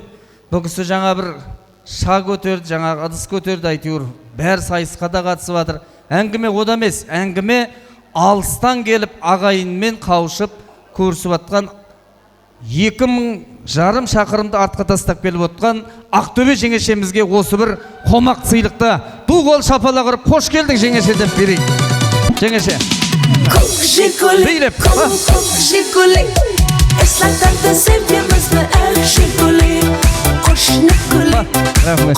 Негізі мұна жеңешемнің арқасы бар екен. Келешекте адам қарап атса таң қалман деп қойсың. Рахмет жеңеше. Келіндер осы жеңешемден үлгі алыңдар.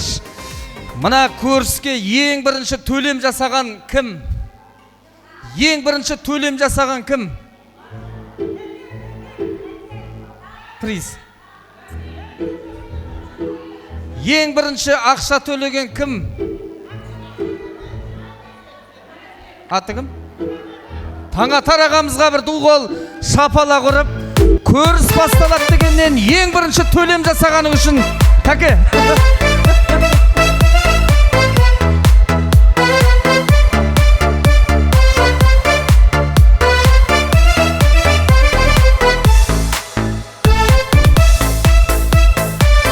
Рахмет, маған кімге береміз енді?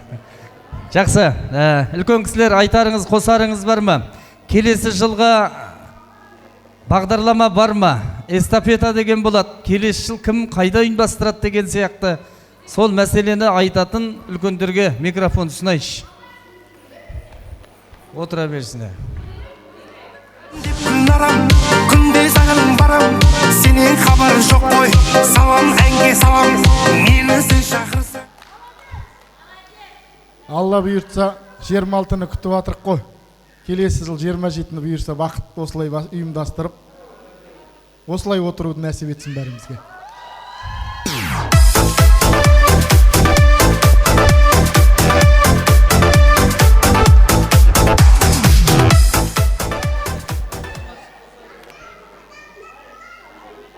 аманшылық болса 2027 жылы бұйыртса Ақтау дейді, біреулер өзен дейді. Енді қай жақ болса да разницасы жоқ. Бұйырған ойынымызға аламыз. Ең бастысы келесі жылға дейін аман болайық іштегі. Шапыла құрып қойық. Рахмет, дастархан басына жайғасайық. Жақсы, енді ойында күлкіде бәрінде орнымен ғой. Расында да осындай ағайын тумалас бір-біріне деген үлкен құрметпен бас қосып атқан сәтте кешегі Маңғыстаудың ойында дүниеден өткен Есен Жеменей, Есен Сейіт атамыздың бір ауыз әңгімесін айтқым келіп тұр, ардақты ағайын. Есен Сейіт атамыз жас кезінде осындай үлкен бір ақсақалдардың сөзін қайтарса керек дейді. Ақсақалдар бір-бірімен сұрақ сауал қойып әңгімелесіп отқанда бір ақсақал көпшіліктен сұрапты, жігітті не қартайтады деп. Сонда бір үлкендеу ақсақал айтқан екен, жігітті қартайтатын 3 нәрсені білем деген екен. Ол не деп сұрағанда айтқан екен, жігіттің шаппайтын аты болса, бәйгеден орын алмайтын аты болса, сол ат шаршатады деген екен. Өтпейтін пышағы болса, сол шаршатады деген екен. Ағайынның қадірін алдында, қадірін беделін түсіретін жаман жанында әйел болса, сол қартайтады деген екен ағайын. Соны тыңдап отқан Есен Жеменей Сейіт атамыз айтқан екен, 3 нәрсе жігітті қартайтпайды деген екен. Апырмай, мына Есен Жеменей бала не дер екен, тыңдайық дегенде айтқан екен. Шаппайтын атын сатысында үстіне пұл қосып, жақсы арғымақ атты да сатып алуға болмайма деген екен. Өтпейтін пышағы болса, қайрасында өткір, қылыштан өткір пышақ жасап алуға да болмайма деген екен. Әйелің жаман болып, елдің алдында, ағайынның алдында жермен жексел беделіңді түсіретін болса, тіпті реті келмесе 3 рет талағыңды айтта, жақсы жарды да алуға болмайма деген екен. Жігітті қартайтатын бір нәрсе бар екен, ол ағайынның алауыздығы деген екен. Аллаға шүкір, алауыздықтан аман екенсіздер, құрметті Орамал ауылы. Тек осы ауызбіршілікпен жылдан жылға аман есен жете беріңіздер деп жатырмын. Шариғатта да айтпай ма, тумаласыңмен мәміледе бол деп. Расында да екі ағайынды жігіт бір-бірімен ұрысып қалса керек дейді, ренжісіп. Ешкім татуластыра алмапты жаңағы екі жігітті. Содан бір ауылдың үлкен биіне айтқан екен, Жетесбей деген әлімнен шыққан атамызға. Жетес ата, сіз осы бір-бірімен ерегесіп, пендешілікке салып, амандаспай жүрген екі жігіттің ауылына барып татуластырып келесіз ба? Би ата деген екен. Би атамыз барса, екеуі бір-бірімен сөйлеспесе де, қонағасы беріп, алдына табақ-табақ ет әкеліп қойып жатыр дейді. Сөйтсе Жетес атамыз мәсінің ішінен шаппасын шығарып, еттің ішінен бір нәрсені сойғылап іздеп отыр екен дейді. Екі ұрысып қалған жігіттің біреуі сұрайтын көрінеді. Жетес ата, мынаның ішінен не іздеп отырсыз? Барлық кәдені салып едік қой. Не іздеп отырсыз қайта-қайта десе, Жетес атамыз айтқан екен, мына табақтың ішінен өкпені іздеп отырмын депті, өкпені. Апырмай, өкпе дейтін сіздей адамға кәдеге болмайды ғой, жарамайды ғой дегенде айтқан екен, екеуің елді шулатып неге өкпені кәдеге жаратып жүрсіңдер деген екен дейді. Сондықтан бауырлардың арасында өкпе болмасын, ағайын тату болыңыздар. Енді сорпа ішілді ма жігіттер? Сорпа ішілді ма? Мен енді бір-екі қонақ кетіп қалмастан бұрын қазір жалпылай осы екі атаның ұрпағы болып бір суретке түскендеріңді қалап тұрмын. Оның бер жағында жастар жағы үлкеннен баталсын, келіндер сәлем етіп сарқыт жеп табақ алсаңыздар болады. Рұқсат па ақсақалдар? Ет желіп болды ма? Мен асықтырып жіберген жоқпын ба? Ал рұқсат болса, келіндер табақ алыңыздар.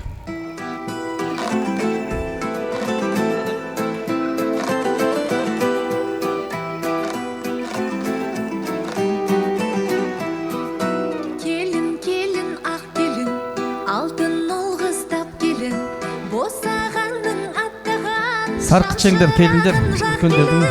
қол ұстасқан жарыңның басына болбақ келін. Өмір нұрға боялды, махаббаттар оянды, болсыншы деп тілейміз, бақыттарың баянды, тек жақсылық сыйлайық, ата-анаға аяулы. Болды ма? Ал енді жастар жағы орындарыңыздан тұрып, үлкеннен баталсаңыздар дейміз. Рұқсат болса, жаңбыр менен жерге көрсе, бата менен елге көрер деп, үлкен бапамыз әйет оқып, аз қайтарып бата қылсаңыз. Бисмиллахиррахманиррахим. Бата десең берейін, үстем болсын мерейін, ықыласыммен қол жайып, ақ батаны берейін. Ағудайым оңдасын, оң жолымен қолдасын, еш жамандық болмасын. Ақтан аят, пайғамбардан шапағат, сақтайсың саламат, күллі пәледен аманет, тілектерімізді әзірет, істерімізді оң ет, дендеріміз сау ет. Отбасының берекетін бер, кіргенің берекетін, шыққаның есесін жетір, жақсылықтарды мол ет. Ешкімден кем етпе, шатқа зар етпе, ауыздарымызды бір ет, жапырақ жайып мың ет. Жортқанда жолымыз болсын, қыдырата жолдасымыз болсын, істеріміз оңыра болсын. Бәледен, бәтерден, қауіптен, қатерден, көрінер көрмес бәлесінен, от бәлесінен, су бәлесінен, нақақ тоқметтен сақтасын. Достарымыз көп болсын, дұшпандарымыз жоқ болсын, қасық қылған пес болсын, жақсылықтар мол болсын, үйдегілер аман болсын. Наурыздың ауызашар беріп атқан құтты болсын бәрі. Бәріңізді осыдан жылдан жылға, айдан айға аман есен жете берің, бақытты болың, абырайлы болың, аман болың. Жастар бақытты болсын, арман тілектерін орындала берсін бәріңізде. Той-тойға жалғаса берсін, құтты болсын жаңалықтарыңыз бәрде. Әумин, Алла қабыл етсін. Алла қабыл етсін, ақсақал. Қазір әйет оқып болсын. Ал, әйетті, ағалар.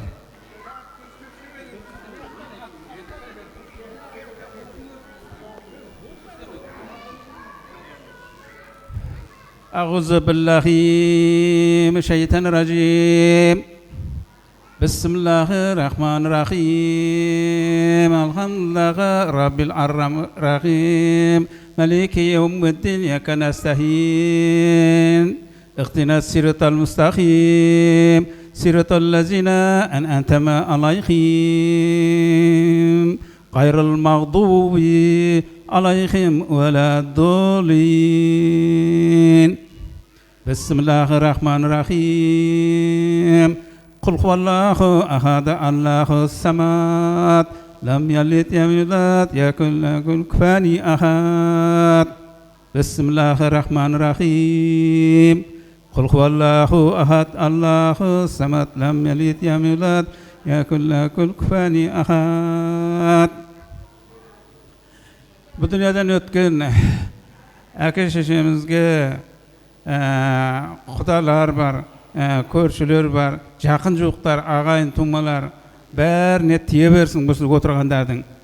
Жатқан жерлер жайлы болсын, жаны жәннетте болсын, ісіміз оңына болып, осы беріліп атқан көріс садақа тек қуаныш әкеле берсін, қуана берін, қуанып жүре берін, қуаныш көбейе берсін.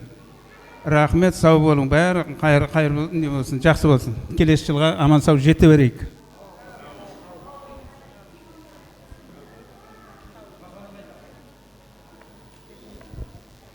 Ал, қандар кеген қамқатон, билер кеген марқатон деп батасын беріп, ас қайтарып отқан кәкеміздің иығына жауып отқан шапанымыз.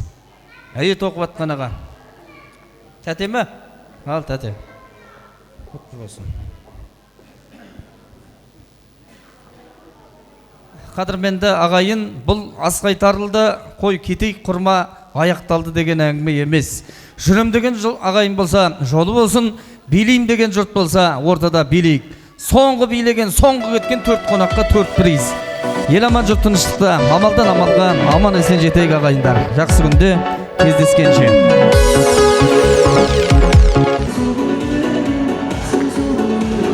Жақсы ағайындар, жалпылай суретке түсеміз. Келіңіздер, жақындай. Өткен ағайындар болып суретке түсіп алайық, жақындайсыздар. Суретке төрге екі сол қойып үлкендерімізді отырғызайық, айналасына бәріміз жиналып суретке түсейік.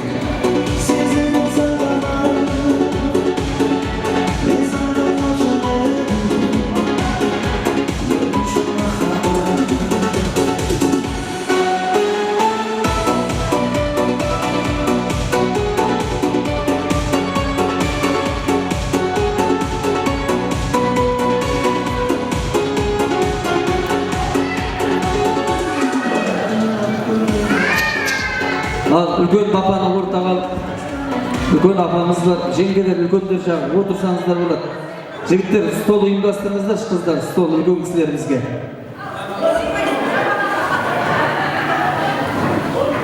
Сыямыз ба? Сыймаса қана бір стол ығыстырып қойып көпшілікпіз ғой.